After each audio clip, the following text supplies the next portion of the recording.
नमस्कार, SP9 news देख रहे हैं आप। मैं हूं आपके साथ नाज़मीन खान। उत्तर प्रदेश में लोकसभा चुनाव के नतीजे जब सामने आए तो भारतीय जनता पार्टी को एक तगड़ा झटका लगता हुआ नजर आया जब उनकी लोकसभा सीटें कम हो गई। और लोकसभा सीटों के कम होने के बाद भारतीय जनता पार्टी के अंदर ही टूट की कगार पैदा हो गई। ऐसे में अब एक बड़ा फैसला भारतीय जनता पार्टी के पूर्व सांसद यहां पर उठाते हुए नजर आ सकते हैं।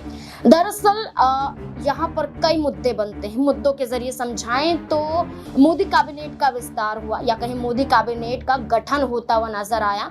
और इस गठन में कम से कम प्रधानमंत्री ने शपथ ली, नरेंद्र मोदी ने प्रधानमंत्री पद की शपथ ली। साथ ही साथ 72 यहाँ पर सांसद थे जो मंत्री बनते हुए नजर आए और मंत्री पद की शपथ लेते हुए नजर आए, जिसमें कैबिनेट मंत्री हैं, यहाँ पर राज्य मंत्री हैं, राज्य स्वतंत्र प्रभाव से मंत्री हैं, ये शपथ लेते हुए नजर आए, जो कुल मिलाकर 72 की संख्या यहाँ पर दर्शाता है। लेकिन उत्तर प्रदेश से कई चेहरों को मौका दिया गया, जैसे कि जयंत चौधरी को मौका दिया गया, अनुप्रिया पटेल को मौका दिया गया, यहाँ पर राजनाथ सिंह को मौका दिया गया, कई मौके दिए गए। लेकिन बृजभूषण शरण सिंह के बेटे केसरगंज से जो चुनाव लड़कर चुनाव जीतते हुए नजर आए थे, करण भूषण, उनको कोई जगह कैबिनेट के अंदर नहीं दी गई। यानी कि मंत्रिमंडल विस्तार के दौरान करण भूषण को जगह न मिलना अब ये दर्शा रहा है कि समाजवादी पार्टी यहाँ पर एक बड़ा दांव खेलती हुई नजर आ सकती है।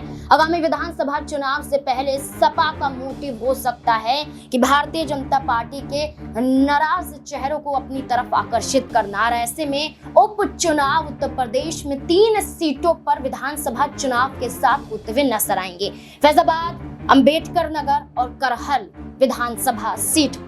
अब ऐसे में ये सीटें सपा का गढ़ कही जाती है, क्योंकि जहां अखिलेश यादव करहल सीट से जीते हुए हैं तो वहीं अंबेडकर नगर से लालजी वर्मा हैं। और अवधेश प्रसाद की बात करें, फैजाबाद से चुनाव जीते थे, लेकिन लोकसभा का चुनाव लड़ते हैं, चुनाव जीत जाते हैं, सीटें अब खाली हो सकती हैं। इस्तीफे के बाद चर्चाएं चल रही कि बृजभूषण शरण सिंह की जगह भारतीय जनता पार्टी में नहीं है। और बृजभूषण शरण सिंह भारतीय जनता पार्टी से पहले समाजवादी पार्टी का हिस्सा रह चुके हैं, तो चर्चाएं तेज हो रही हैं कि बृजभूषण शरण सिंह सपा के टिकट से उपचुनाव में नजर आ सकते हैं। लेकिन ये अभी बातें यहाँ पर समाजवादी पार्टी की तरफ से कहीं नहीं गई हैं।